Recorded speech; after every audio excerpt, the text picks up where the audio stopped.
these elongations, these diacritical marks, these is exactly the way the angel Jibreel alayhi salam taught the Prophet Muhammad sallallahu alaihi wasallam to recite.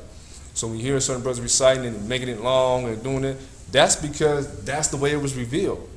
The science of Tajweed, the recitation and learning how to do all that, that's a science. It's called Tajweed. So if you don't get that elongation right, does that mean you're wrong? There are some scholars who say that incorrect pronunciation or recitation of the Quran could be tantamount to a sin if you have the ability to learn it. So if you have the ability to learn it, then you shouldn't just be like. So again, this is not a lazy religion. We should try to get the best. Like the Arabs, they don't have an excuse. Now because we learning the language, okay, we might have, but still, no. Isn't there Arabic different from Quranic Arabic though? Slightly different. What is the Arabic in the Quran is the classical Arabic, and as Uthman radiallahu anhu said, it is revealed in the Qurayshi dialect. So not only is it in Arabic, it was revealed in the dialect of the Prophet Muhammad sallallahu alaihi wasallam, which is Qurayshi. So Uthman radiallahu anhu, he said that if there's any dispute in the pronunciation of the Quran, go back to the dialect of the Qurayshi, the Prophet Muhammad sallallahu alaihi wasallam, his dialect. So there, that's why even the alphabet, correct pronunciation of certain letters. There's some people, like for instance, there's a lot of people that say this letter wrong. This is dhal. But some other dialects will say zal. This is not a za. It's a za. But some other dialects will say za. They'll say dhal. Right? Dhal. So instead of saying like some people, this dhal is the same letter that's used for the word dhikr. Dhikr. Some other dialects they'll say zikr. And it's not zikr, it's dhikr. The correct pronunciation is dhikr. Yeah. You have to go back to the Qurayshi dialect. If you want to Pakistani dialect is not the Quran. Zikr or zaleen, wala zaleen, that's not the Quran. Wala dhaleen, that's dhal. It's not za, it's dhal. So this goes into the correct pronunciations, and that's what we're trying to do, get to just correct pronunciation with the letters, so we can try to get close to it as possible. The Prophet Muhammad sallallahu alaihi wasallam said, the one who does not elongate or make his voice melodious or beautified in the recitation of the Quran, laysa minni, he's not from my ummah. So even to recite in your best voice with elongations and all that, that is the sunnah.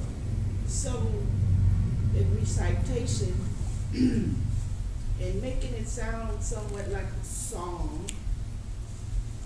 that is permissible.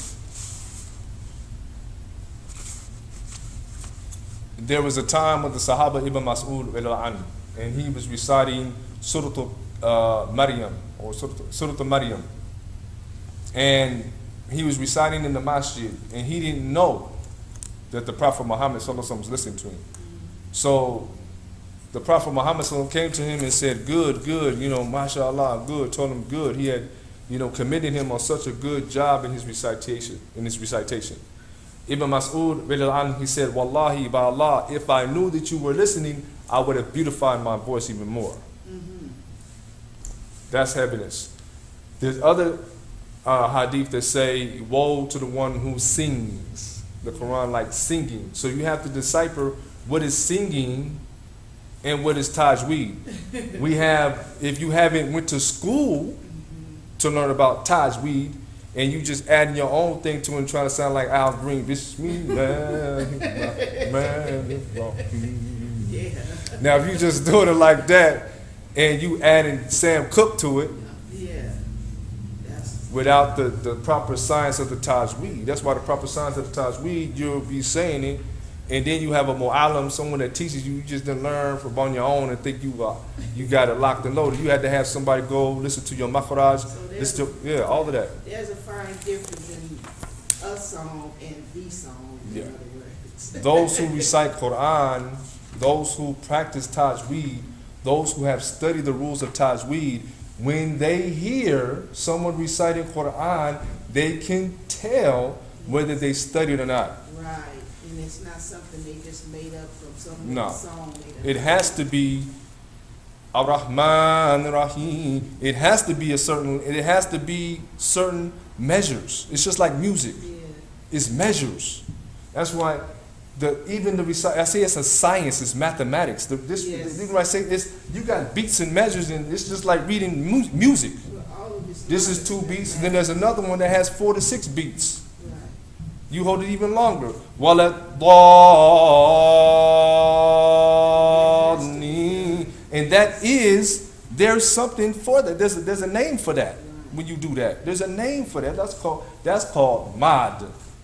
This is the baby mod, which is the 2 beats. Yeah. The big mod is when you see something like you have Ya Ladina Amanu, you know, and you have this on top. This on top means 4 to 6 beats.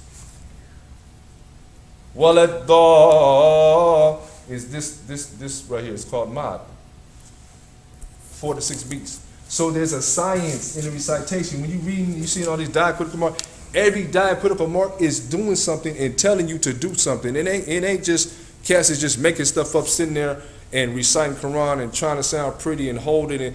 They really doing it for a reason. There's rules and a science behind the recitation.